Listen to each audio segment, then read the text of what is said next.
Nurses here in Central Ohio are fed up with how they're being treated after a recent workplace violence incident.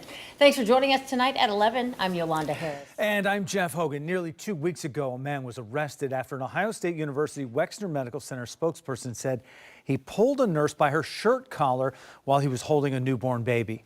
10 TV's Libby Cathy is live outside the hospital tonight where a rally was held earlier this evening. Libby. That's right, Jeff. Yolanda, behind me earlier, dozens of nurses rallying for one of their own.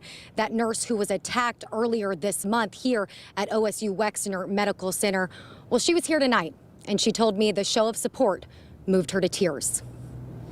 I'm just so thankful that this was a rally in support of her and not a candlelight vigil. Angela Justice says she's best friends with the OSU Wexner nurse who was allegedly strangled by a visitor earlier this month. It's really difficult to talk about, but I wanted to make sure that I spoke to kind of give her a voice because she's just having such a hard time right now. Justice joining dozens outside the medical center Wednesday night, protesting how leadership has handled the incident.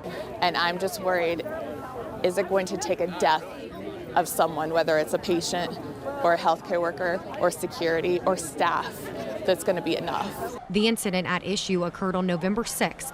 The hospital initially describing it as a man engaging in disruptive behavior while holding a newborn. She told me right as it happened, and I went racing to be by her side. 1 week later, 31-year-old Asia Carr Minor was arrested and charged with strangulation, assault, violating a protection order, and unlawful restraint. At the forefront of everything, she just wanted to make sure that that baby was safe.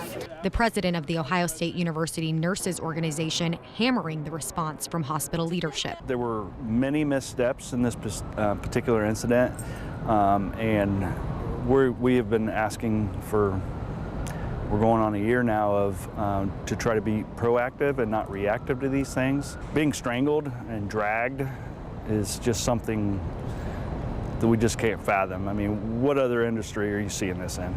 Union leaders say they want a debriefing, an action plan, and more security on high-risk units. Nobody wants to come into the hospital and have a baby and think that there's going to be an assault in the unit. Last week, both nurses' unions issuing a no-confidence vote against the hospital's chief administrative officer, Elizabeth Seeley. It's a huge deal, and that's not something that we take lightly. And instead of focusing on what they could do to support that nurse and make this better, they've circled the wagons and pushed us out, and that's not okay. A hospital spokesperson told 10 TV the medical center fully supports the nurse as police and the courts handle the case and said violence against healthcare workers must end.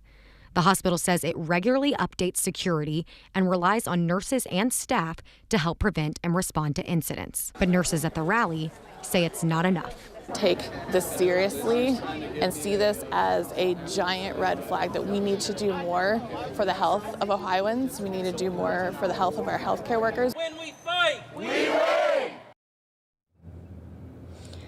And that nurse who was attacked telling me off camera she is not a victim but a survivor, and she hopes that by sharing her story, one that is so familiar to many in the healthcare industry, that it can bring about real change here at OSU Wexner Medical Center and beyond. Reporting in Columbus, Libby Cathy, 10 TV News.